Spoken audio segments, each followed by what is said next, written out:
Olá, irmãos. Hoje eu vim trazer uma palavra que está em Mateus, capítulo 6, versículos de 9 a 13. Portanto, vós orareis assim: Pai nosso que estás nos céus, santificado seja o teu nome. Venha o teu reino, faça-se a tua vontade, assim na terra como no céu. O pão nosso de cada dia dá-nos hoje, e perdoa-nos as nossas dívidas, assim como nós temos perdoado aos nossos devedores. E não nos deixes cair em tentação, mas livra-nos do mal, pois teu é o reino, o poder e a glória para sempre. Amém. Eu tenho trabalhado com as crianças todo o tema sobre oração e principalmente nós estudamos cada pedacinho da oração do Pai Nosso. E eu fui desafiada a trazer um pouco desse conhecimento para os irmãos também. E é maravilhoso porque cada pedaço da oração do Pai Nosso, ela reflete a vontade de Deus de como a nossa vida deve ser. Então, quando nós oramos Pai Nosso que estás nos céus, é importante a gente lembrar a quem nós estamos nos referindo, com quem nós estamos falando. E no texto de João, capítulo 1, versículo 12, Deus mostra como o seu amor por nós é enorme, porque nós discípulos de Deus, somos feitos como filhos dele, adotivos.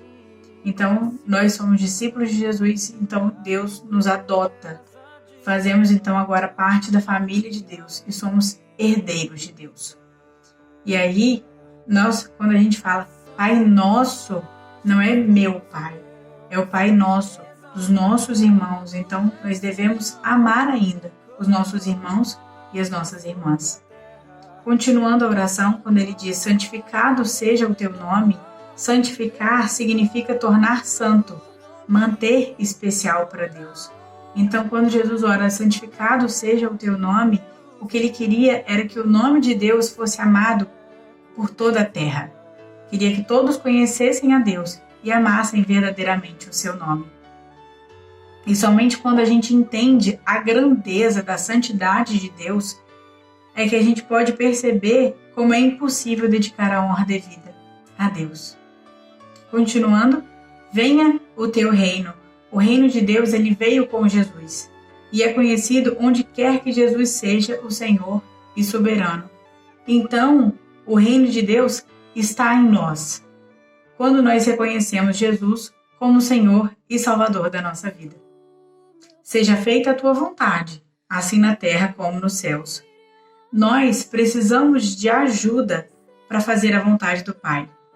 Não queremos que o Senhor realize a nossa vontade, mas a vontade dele em nós.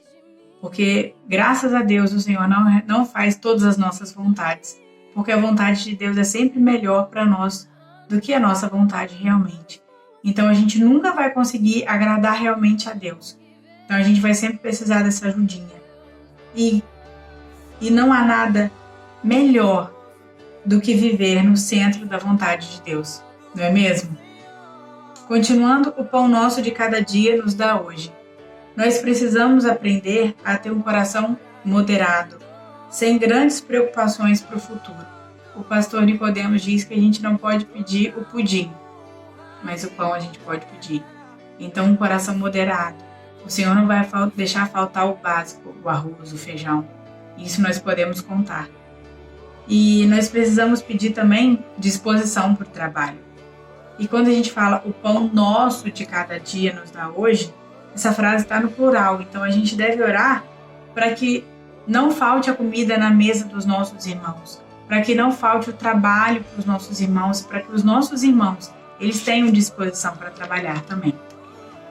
Perdoa as nossas dívidas. Essa eu confesso que foi uma parte que mais mexeu comigo de toda a oração. Porque assim como o alimento é importante para a nossa vida e saúde, o perdão também é. Então o pecado é como uma dívida que ele merece um pagamento ou um castigo. Mas quando Deus perdoa o pecado, ele cancela a nossa dívida e ele tira a acusação que há contra nós.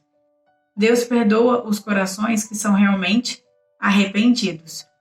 E quando a gente fala perdoa as nossas dívidas, e aí a gente continua, assim como nós perdoamos os nossos devedores. Então o que nós estamos falando para Deus? Olha, Deus, Senhor nos perdoa assim como nós temos perdoado o nosso irmão. Então, se você não tem perdoado o seu irmão, Deus não vai te perdoar. Então, esse é o momento que a gente tem para a gente refletir na nossa vida. Como a gente tem tratado o nosso irmão, como a gente tem lidado com o nosso irmão. E é assim que Deus vai nos perdoar também.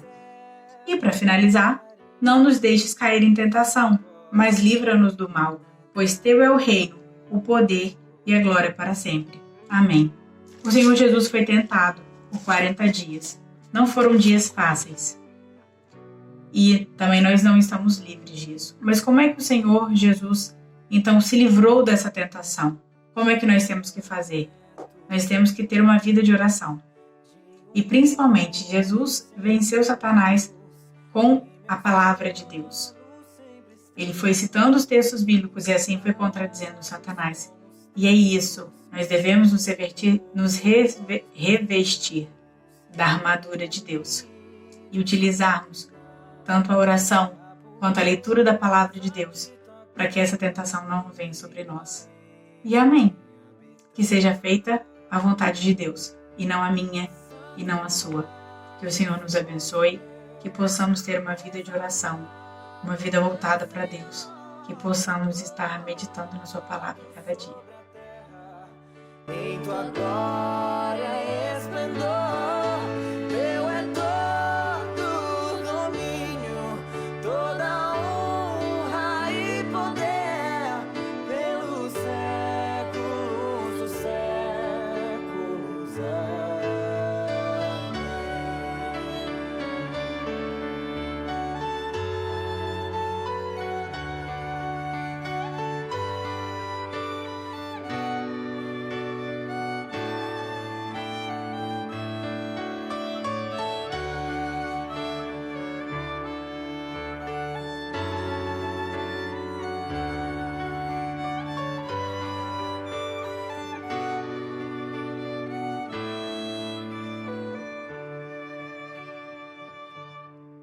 Sejas tu meu pensamento ao dormir eu acordar, dá-me sede da palavra, sempre nela meditar, faz de mim